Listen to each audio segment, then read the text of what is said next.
할렐루야. 주님의 평화가 여러분과 함께 하시기를 바랍니다. 우리 옆 사람과 사랑의 교제를 나누시겠습니다. 사랑합니다. 서로 축복합시다. 건강하시게요.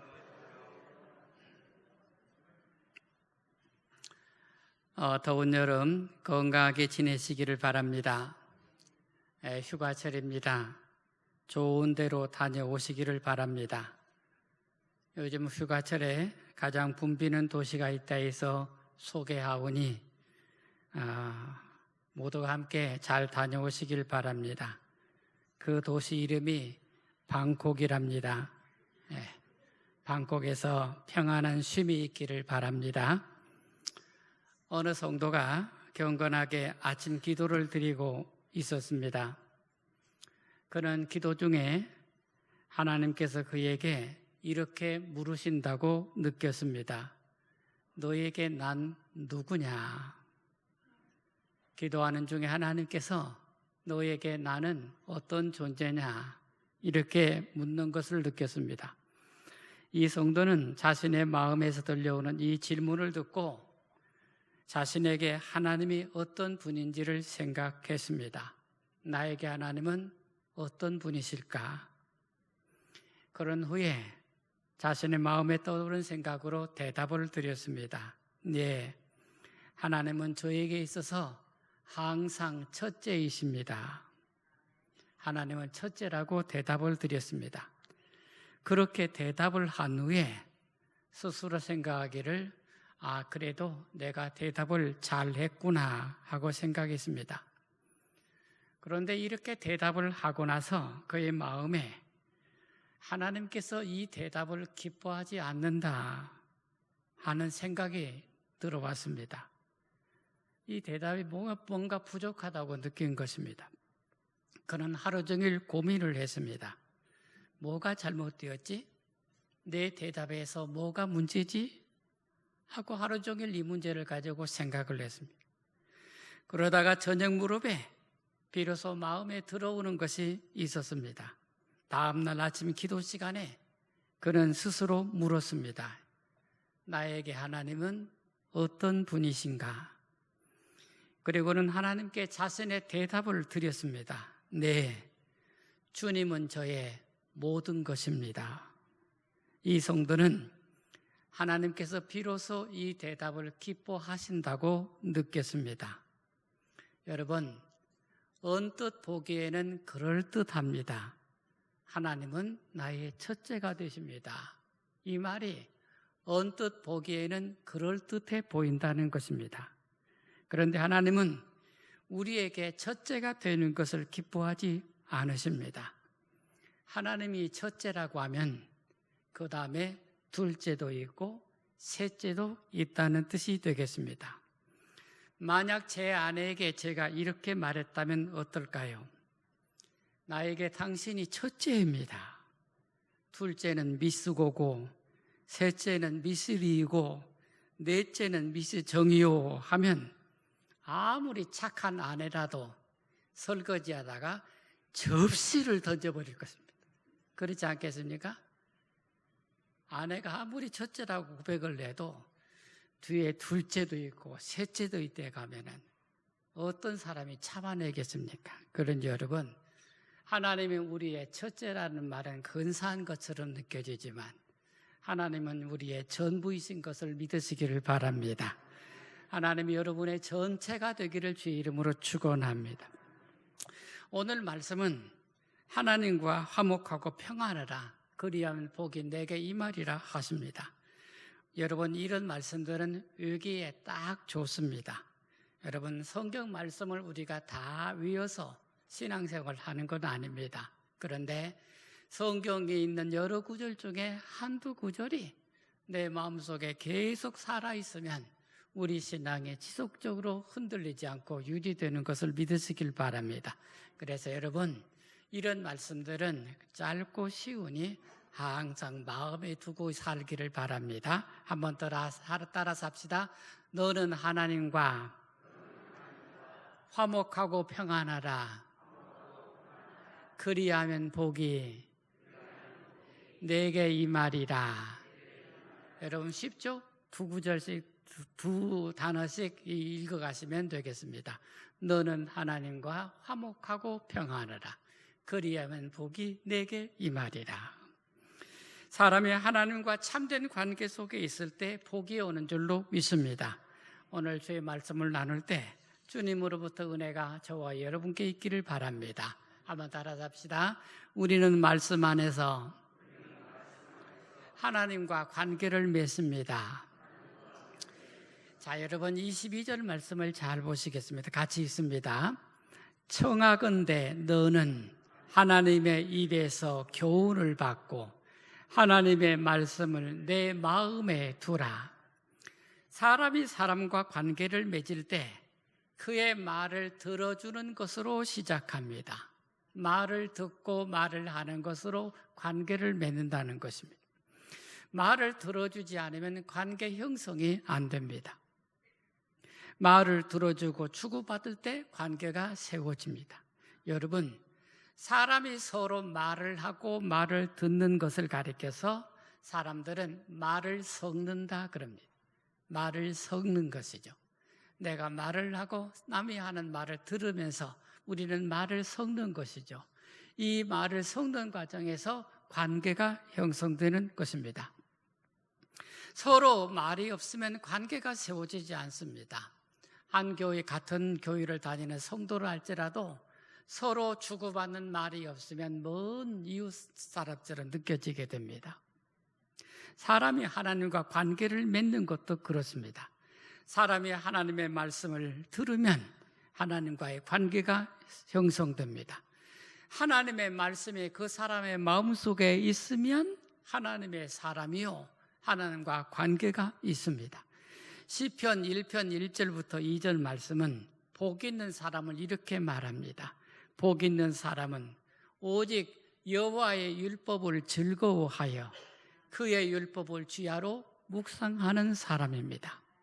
복 있는 사람은 하나님의 말씀이 자기 안에 있는 사람, 이 사람이 복이 있다 하신 것입니다. 22절 말씀, 청하건대 너는 하나님의 입에서 교훈을 받고 하나님의 말씀을 내 마음에 두라 합니다. 우리가 하나님과의 관계를 맺어 복이 있는 사람이 되려면 하나님의 말씀에 교훈을 받고 말씀을 마음에 두어야 한다고 합니다. 말씀이 마음에 있는 사람은 언제나 하나님과의 관계 속에 있는 것입니다. 그런데 여러분, 말씀이 마음이 없는 사람은요, 마치 인형 같습니다. 사람이 인형이나 동물을 가까이 합니다. 그런데 그런 경우에는요, 관계를 형성하는 것이 아니라 놀이일 뿐입니다. 인형을 가지고 놀면서 인형과의 관계가 형성되는 게 아닙니다.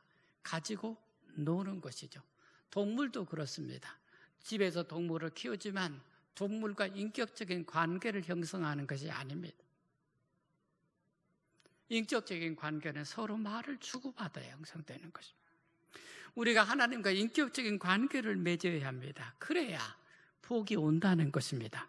하나님의 말씀을 마음에 두는 사람은 하나님과의 인격적인 관계를 통해서 하나님의 복을 누리는 줄로 믿습니다.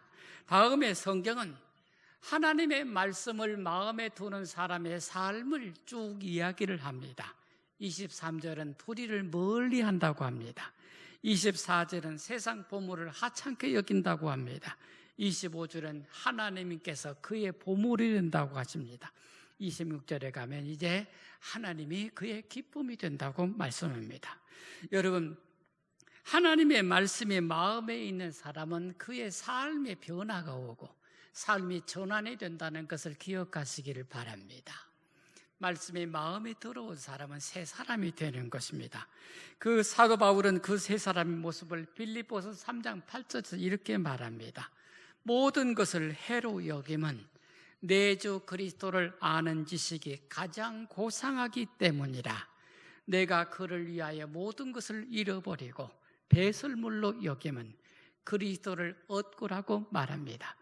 하나님의 말씀을 마음에 두는 사람은 세상 것 대신에 그리스도를 마음에 모시는 사람이 되는 것입니다. 그래서 옛사람과 새사람으로 달라지게 되는 것입니다. 사랑하는 여러분, 하나님의 말씀을 마음에 두는 사람은요, 세상 것에 대한 개념이 달라지는 것입니다. 우리는 세상 것이 중심이 되면 항상 그것 때문에 사람들과 다툽니다. 그리스도께서 내 안에 계셔서 내가 하나님의 말씀을 중심으로 살아가는 사람이라면, 사랑하는 여러분, 우리는 세상 재물 때문에 다투는 사람이 아닐 것입니다. 우리가 받을 복은 하나님과의 관계에서 오는 것입니다. 하나님의 말씀을 따라서 복을 받는 여러분 모두가 되시기를 축원합니다. 한 번 더 따라서 합시다. 관계 안에서 드리는 기도는 능력입니다. 여러분 27절 28절 읽겠습니다. 27절 28절이면 같이 있습니다. 너는 그에게 기도하겠고 그는 들으실 것이며 너의 소원을 내가 갚으리라. 내가 무엇을 결정하면 이루어질 것이요 내 길에 빛이 비치리라. 이 말씀의 뜻은 이렇습니다. 하나님의 말씀을 마음에 듣고 그 말씀 안에서 살아가면 기도가 응답된다는 뜻입니다. 여러분, 기도는 관계입니다. 27절에 너는 그에게 기도하겠고 그는 들으실 것이라 하셨습니다. 우리가 하나님의 말씀을 마음에 품고 살아가면 우리의 기도가 응답되는 줄 믿습니다. 기도는 관계이기 때문입니다.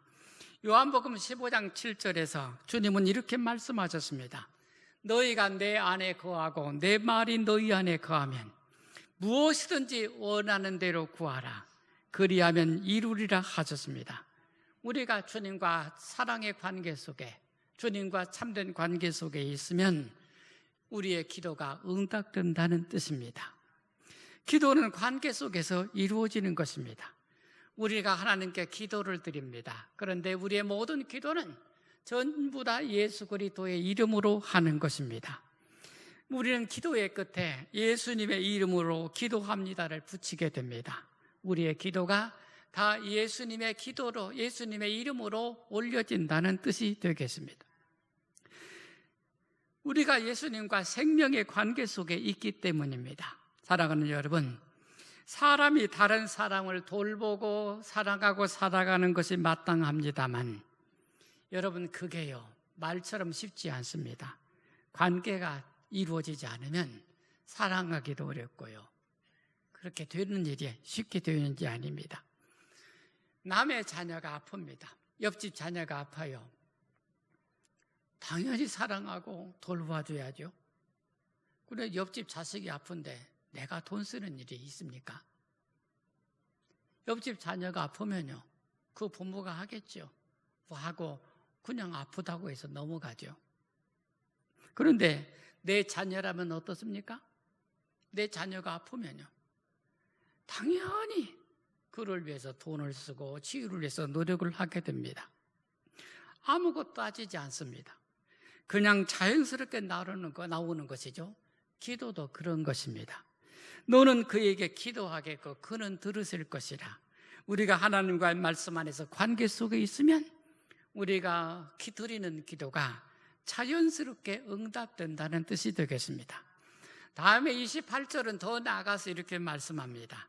내가 무엇을 결정하면 이루어질 것이요 내 길에 빛이 비추리라 하셨습니다. 여러분, 이 말씀을 잘 읽으면 이렇습니다. 사람이 무엇을 결정하면 하나님이 이루신다는 것입니다.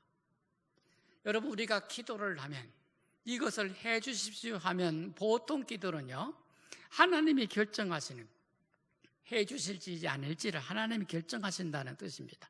그런데 이 말씀은 이렇게 말합니다. 네가 결정하면 하나님이 이루신다. 결정하는 사람이 기도 잘하는 것이.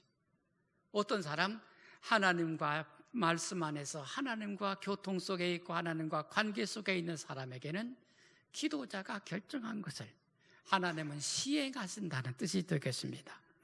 그래서 하나님의 말씀 안에 사는 사람에게는 기도가 능력이 되는 줄로 믿습니다. 그래서 놀랍게도 이 말씀은 기도자가 곧 결정자라는 뜻을 갖고 있습니다. 기도는 하나님이 이렇게 해주시기를 위해서 기도하는 것이죠. 그런데 기도자가 주님 이렇게 하기로 결정했습니다 라고 말씀드리면 하나님이 그렇게 이루어 가신다는 뜻을 말씀하시는 것입니다. 그러므로 여러분, 하나님과의 관계 속에서 드리는 기도가 얼마나 능력이 있는지를 이 말씀은 보여주고 있는 것입니다. 여러분께서 무엇을 결정하면 하나님은 그대로 시행하실 것입니다. 여러분께서 자녀들이 무엇을 하겠다고 하면 부모된 여러분께서 그대로 이루어주는 것을 보게 됩니다. 자식이 뭘 해야겠다고 계획을 세워왔어요. 그래 부모가 따져보기도 하겠죠. 이것저것 생각해보기도 하겠습니다. 그런데 부모와 자식 간의 신뢰의 관계 속에 있으면 자식이 올바로 결정했겠지 하고 부모는 시행해 주는 것입니다. 그러는 것처럼 하나님께서도 하나님의 말씀 안에서 우리가 주님과 진실한 말씀의 교제 속에서 참된 관계 속에 들어가면 우리가 무엇을 하겠다 하면 하나님께서 그처럼 이루어 주신다는 것이 이 말씀의 뜻이 되겠습니다. 자녀들이 다 컸어요. 사랑하는 사람이 생겼습니다. 그래서 집에 데리고 왔어요. 아버지, 이 사람하고 결혼하랍니다 하고 데려왔어요. 그때 부모가 그때부터 따져보고 나서 된다 안 된다 말하지 않습니다. 네가 결정했어? 그래, 해 하고 결혼식 치러주는 것이 부모의 마음입니다. 그래서 여러분, 하나님 안에서 드리는 기도가 능력이라는 말씀입니다. 우리가 하나님 말씀을 마음에 모시고 그 말씀 안에서 하나님과 사랑의 교제 속에 살아가면 우리가 드리는 기도가 능력 있는 줄로 믿으시기를 축원합니다. 우리 성도들이 이 말씀의 능력 가운데 살기를 바랍니다. 어떤 젊은이가요, 열심히 기도를 하는 중에 실망이 있었어요. 그는 생각하기를 나의 기도는 효과가 없구나. 하나님은 내가 드리는 기도를 한 번도 들어주시지 않아. 실망을 했습니다. 그는 그래서 기도를 잘 가르치다는 수도사를 찾아갔습니다. 이 사람은 기도를 많이 하고 기도를 잘 하는 분이기 때문에 그로부터 기도를 배워서 기도를 잘하고자 했던 것이죠. 수도사님, 나의 기도가 헛되지 않도록 가르쳐 주십시오. 그러자 수도사는 이 젊은이에게요, 문 앞에 놓인 더러운 광주리를 하나 주면서 이 광주리에다 물을 길어오라고 시켰습니다. 그런데 이 광주리에 물이 들어올 리가 있겠습니까? 물을 담았지만 다 빠져서 빈 걸로 들고 와서 몇 번을 반복시켰습니다. 그러다 나중에는 성이 났습니다. 왜 수도사님은 쓸데없는 일을 자꾸 시키십니까? 광주리에다 물을 못 담는 건 분명한데 왜 쓸데없는 일을 자꾸 시키냐고 화를 낸 것입니다. 그러자 수도사가 이렇게 가르쳤습니다. 이북의 젊은이, 기도하는 것도 그와 같은 것이네. 자네는 물을 길어오지는 못했지만 더러운 광주리는 깨끗해지고 있지 않는가? 자네는 기도하면서 응답이 없다고 불평하지만 이 기도를 통해서 자네가 매일매일 조금씩 깨끗해지고 있지 않은가 하고 가르쳤습니다. 그렇습니다. 여러분, 우리의 기도는 우리 자신들을 정화시키는 것을 믿으시기를 바랍니다. 기도는 우리 자신들을 맑게 하고 기도는 우리 자신들을 하나님 앞에 아름다운 존재로 세워가게 되는 것입니다. 참 기도는 무엇을 이루는 목적이 있어서 하는 것이라기보다 하나님 안에서 기쁘고 즐겁게 살아가는 것인 줄로 믿으시기를 바랍니다. 여러분, 부모와 어린아이들이 부모 안에서 놀고 있습니다. 이 아이들이 엄마 아빠에게 자꾸 뭘 달라고 해서 행복한 거 아니지 않습니까? 엄마 아빠 앞에서 아이들이 이것저것 하면서 재미있고 즐겁게 살아가는 것, 그게 아이들의 삶이 아닙니까? 우리가 하나님 앞에서 말씀 안에서 기도하는 것도 같은 것입니다. 그분이 내 아버지시고 그분이 나를 사랑하시고 그분 앞에서 내가 기도드리는 삶을 통해서 날마다 내가 하나님을 닮아가고 하나님 앞에 성숙한 인간이 되어가면 그것이 참 기도인 줄로 믿으시기를 바랍니다. 사랑하는 여러분, 하나님의 말씀을 살아가는 우리 한산교회 성도님들 되시기를 축원합니다. 말씀 안에서 주님과 깊은 교제 속에 살아가시기를 바랍니다. 성경을 사랑합시다. 성경을 읽고 성경의 사람이 되시기를 축복합니다. 기도 안에서 늘 하나님과 교제합시다. 하나님은 언제나 여러분과 함께 하십니다. 함께 따라서 합시다. 너는 하나님과 화목하고 평안하라. 그리하면 복이 내게 임하리라. 우리 한산교회 모든 성도님들 모두 하나님 말씀 안에서, 기도 안에서 주님과 깊은 사랑의 교제 속에서 복된 삶을 살기를 주 이름으로 축원합니다. 기도드리겠습니다.